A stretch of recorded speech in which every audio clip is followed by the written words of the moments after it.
अस्सलाम वालेकुम दोस्तों, मैं महबूब उमर जो अॼु जी हिन वीडियो में आउं तव्हांखे ॿुधाईंदुसि फ्लाइट मोड जे फीचर्स जे बारे में, फ्लाइट मोड जे फ़ाइदनि जे बारे में। छा फ्लाइट मोड जे करे मोबाइल हवा में उॾामी सघे थी? हिन वीडियो खे पूरो ज़रूरु ॾिसिजो। उमेद आहे तव्हांखे ज़रूरु पसंदि ईंदो, पर उनखां पहिरीं जेकॾहिं तव्हां मुंहिंजे चैनल ते नवां आहियो त सब्सक्राइब करे घंटी जे निशान ते क्लिक करे छॾियो। सही, हिन वीडियो खे लाइक कयो। अचो त शुरूआत कयूं।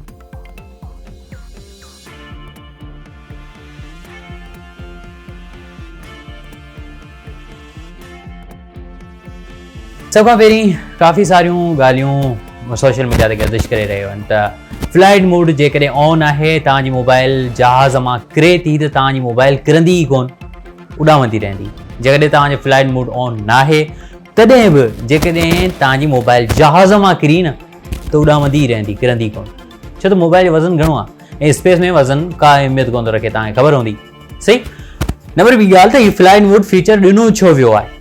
इन जे करे त जेके रेडियो फ्रिक्वेंसीज़ आहिनि, सही, जहाज़ जी हिकिड़ी अलॻि फ्रिक्वेंसी हूंदी आहे, मोबाइल सिग्नल्स जी हिकिड़ी अलॻि फ्रिक्वेंसी हूंदी आहे। जेकॾहिं फ्रिक्वेंसीज़ पाण में टकराइजनि थियूं त नेटवर्क में मसइलो थींदो। इन जे करे जहाज़ खे पूरो पंहिंजो नेटवर्क कोन मिलंदो ऐं सम्झी सघो था त जहाज़ जी उॾाम में मसइला पैदा थींदा। उन करे चयो वेंदो आहे त जॾहिं तव्हां जहाज़ में चढ़ो त पंहिंजे मोबाइल वारे नेटवर्क खे बंदि करे छॾियो या वरी फ्लाइट मोड ते पंहिंजी मोबाइल खे लॻाए छॾियो। सही।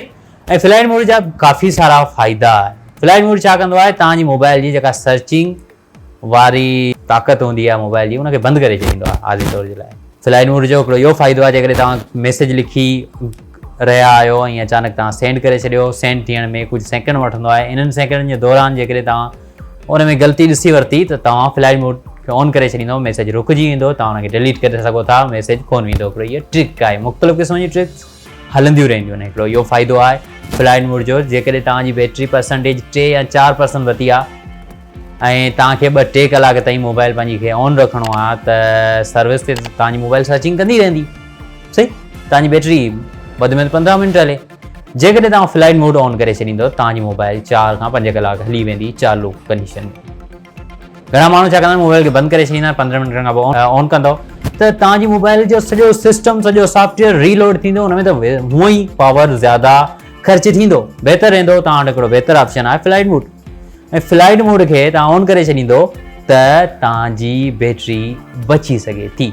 ॻोठनि में अक्सर तव्हां कॾहिं ट्रेवल करे किथे वञो था, हुते सर्विस न आहे, तव्हांजी बैटरी हरूभरू पई वञे, सर्चिंग लॻी पई आहे, त तव्हां मोबाइल खे बि ऑन रखो था, छो फोटो वग़ैरह कढणा आहिनि ऐं बैटरी खे बचाइणु चाहियो था त छा करे सघो था? तव्हां छा कयो? फ्लाइट मोड खे ऑन करे छॾियो, तव्हांजा सभई मसइला हल थी वेंदा। सही। तव्हांजी बैटरी बचंदी ऐं गॾो गॾु तव्हांजी मोबाइल बि चालू हूंदी। ऐं फ्लाइट मोड खे ऑन करे तव्हां वाईफाई खे ऑन कंदो त तव्हां वाईफाई बि यूज़ करे सघो था। ऐं हिकिड़ी कमाल जी ट्रिक तव्हांखे ॿुधाइण वारो आहियां त जेकॾहिं तव्हां पैकेज कयो था पंहिंजी सिम में, ऐं ख़ासि करे अक्सर आउं ईअं कंदो आहियां, जो ज़ी पे साहिब मां को पैकेज लॻाईंदो आहियां सिम ते, त फौरी तौर ते मैसेज त अची वेंदो आहे तव्हांजो पैकेज जेको आहे एक्टिव थी वियो आहे, पर पैकेज कमु कोन कंदो आहे। यूट्यूब खोलींदो आहियां, लोडिंग पियो कंदो आहे, हलंदो कोन आहे। हाणे उनखे रीलोड कराइण जे लाइ मोबाइल खे बंदि करे चालू करिणो पवंदो।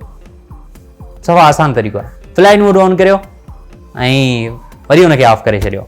इन सां छा थींदो? तव्हांजी सर्विस जेकी आहे पूरे तरीक़े सां ब्रेक थींदी, टुटी वेंदी ऐं वापसि खां वरी तव्हां वटि जॾहिं सर्विस ईंदी त तव्हां वटि सभई पैकेज जेके एक्टिव हूंदा उहो कमु करणु शुरू करे ॾींदा। सही। ही हुई अॼु जी वीडियो, जंहिंमें मूं तव्हांखे ॿुधायो त फ्लाइट मोड जे करे तव्हांजी मोबाइल उॾामी सघे थी। बिल्कुलु बि न, तव्हांजी मोबाइल फ्लाइट मोड जे करे उॾामंदी न आहे। बाक़ी मुख़्तलिफ़ क़िस्म जूं ट्रिक्स आहिनि फ्लाइट मोड जूं। तव्हां लिखी सर्च कयो फ्लाइट मोड ट्रिक्स यूट्यूब ते, खोड़ सारियूं ट्रिक्स तव्हांखे मिली वेंदियूं। जेके फ़ाइदा आहिनि फ्लाइट मोड जा उहे तव्हां ॾिसी सघो था। हीअ वीडियो तव्हांखे कीअं लॻी मूंखे कमेंट में ज़रूरु ॿुधायो ऐं वधीक अहिड़ी वीडियो जे लाइ ॾिसण जे लाइ मुंहिंजे चैनल खे सब्सक्राइब करे छॾियो। हिन वीडियो खे अञा ताईं तव्हां लाइक न कयो त लाइक करे दोस्तनि सां ज़रूरु शेयर कयो। मिलंदो आहे साॻी वीडियो में। तेसीं ताईं इजाज़त। अल्लाह हाफ़िज़, गुड बाय।